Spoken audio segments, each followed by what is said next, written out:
Bienvenue sur Souffle de vie. Ici, nous partageons des prières puissantes, des méditations bibliques et des messages d'espérance pour fortifier votre foi au quotidien et transformer notre vie. Si vous êtes nouveau sur cette chaîne, je vous invite à vous abonner et à activer la cloche pour ne rien manquer.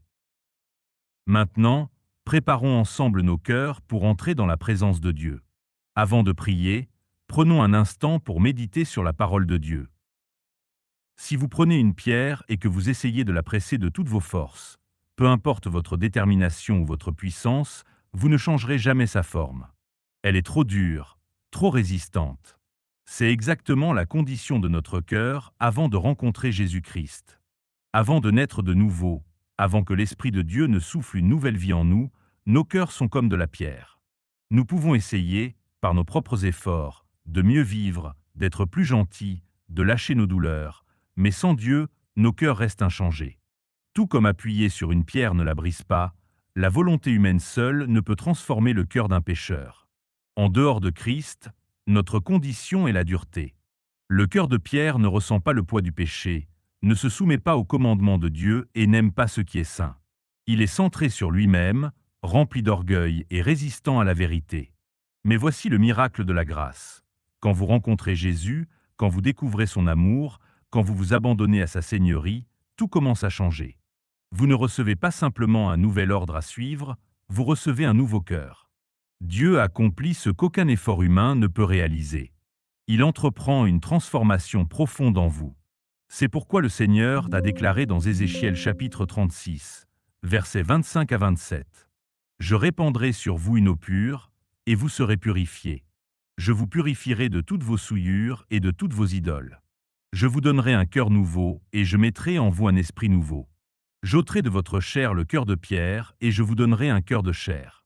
Je mettrai mon esprit en vous, et je vous ferai marcher selon mes lois, et vous observerez et pratiquez mes ordonnances. » Quelle promesse! Dieu ne répare pas l'ancien cœur, il le remplace. Il enlève ce cœur froid et dur qui ne peut pas l'aimer, et le remplace par un cœur de chair, tendre et sensible à sa parole. Par son esprit, il vous donne la force non seulement de désirer la réconciliation, mais aussi de la vivre. Voilà la transformation surnaturelle de l'esprit. Quand vous acceptez Jésus-Christ, quand vous croyez en lui et que vous vous soumettez à son royaume, l'ancien disparaît et le nouveau commence. Votre ancienne nature, autrefois esclave du péché, ne règne plus sur vous. L'Esprit de Dieu habite maintenant en vous. En vous nourrissant de la parole, en laissant l'Évangile s'enraciner dans votre âme, la transformation s'opère.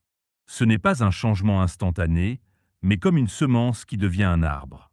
L'Esprit, planté dans votre cœur, commence à porter du fruit.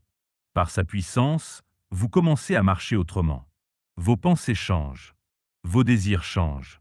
C'est pourquoi David priait dans le psaume 51, verset 10. « Crée en moi un cœur pur, ô Dieu, et renouvelle en moi un esprit bien disposé. » David savait que seul Dieu pouvait purifier et renouveler le cœur. Aucun effort humain, aucun rituel religieux, aucun acte extérieur ne pouvait accomplir ce que Dieu seul peut donner. C'est cela la sanctification, l'œuvre continue de libération du péché et de transformation à l'image de Christ. Cela ne signifie pas que vous ne chuterez jamais, mais que le pouvoir du péché sur votre vie est brisé. Là où vous étiez autrefois incapable de résister, vous recevez maintenant la force divine pour dire non. Là où vous couriez après le monde, vous trouvez maintenant votre joie dans la recherche des voies de Dieu. Les vieilles habitudes commencent à perdre leur emprise, et l'Esprit vous donne une nouvelle perspective et un nouveau désir de sainteté. Les choses qui vous attiraient autrefois perdent leur éclat, et les choses de Dieu deviennent votre trésor. Voilà la puissance de l'Esprit de Jésus-Christ. Il ne fait pas que vous consoler, il vous change. Il ne fait pas que pardonner votre passé, il transforme votre présent et sécurise votre avenir. L'Esprit ne vous permettra pas de rester les mêmes. Il vous convaincra de vos fautes, il vous appellera à la repentance, il vous poussera à embrasser la liberté qui se trouve en Christ seul. Et quand vous tombez, ne fuyez pas loin de Dieu, mais courez vers lui. Car il est miséricordieux et plein de grâce, lent à la colère et riche en amour. Celui qui a commencé en vous cette bonne œuvre la mènera à son terme. Vous n'êtes plus ce que vous étiez. Si vous êtes en Christ, vous êtes une nouvelle création. L'ancien est passé, le nouveau est venu. Alors, gardez votre cœur. Nourrissez-vous de la parole de Dieu. Accrochez-vous à ses promesses. Continuez à vous abandonner à la conduite de l'Esprit. Et maintenant prions. Seigneur Jésus, tu es digne d'être loué. Tu es digne d'être adoré et élevé. Mes mots ne suffisent pas à exprimer ma gratitude, mais j'élève ma voix pour te remercier, car toi seul le mérites.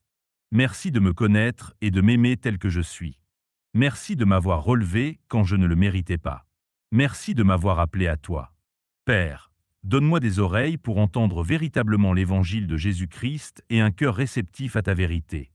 Protège-moi contre la séduction des faux messages. Ferme mes oreilles à tout ce qui ne m'appelle pas à la repentance et à une vie abandonnée entre tes mains. Ta parole déclare dans Romains chapitre 1, versets 16 à 17. Car je n'ai pas honte de l'Évangile. C'est une puissance de Dieu pour le salut de quiconque croit, du juif premièrement, puis du grec, parce qu'en lui est révélée la justice de Dieu par la foi et pour la foi, selon qu'il est écrit, le juste vivra par la foi.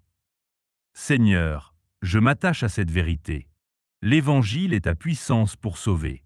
Jamais je n'aurai honte de ce message.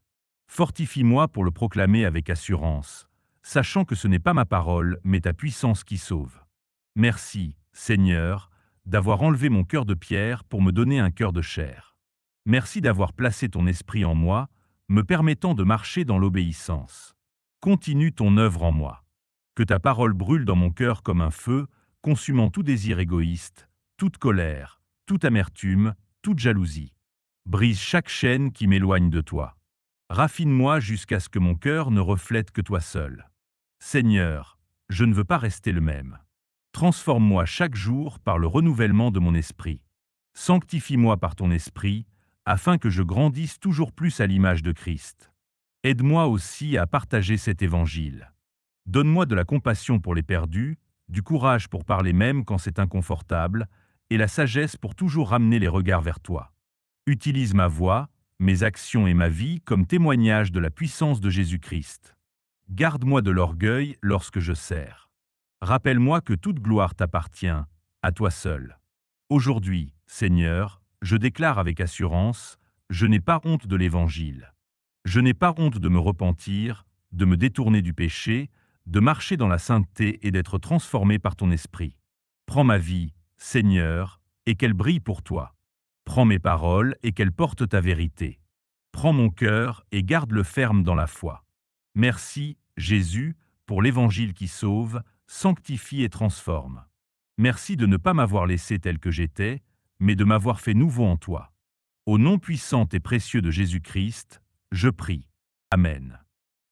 Merci d'avoir prié avec nous sur Souffle de vie. Si cette prière a touché votre cœur, écrivez « Amen » comme signe de foi dans les commentaires et partagez cette vidéo pour encourager d'autres personnes. N'oubliez pas de vous abonner et d'activer la cloche pour recevoir chaque nouvelle prière et méditation.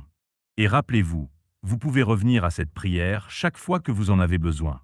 Que la paix et la faveur du Seigneur Jésus-Christ reposent sur vous et vos familles, aujourd'hui et pour toujours.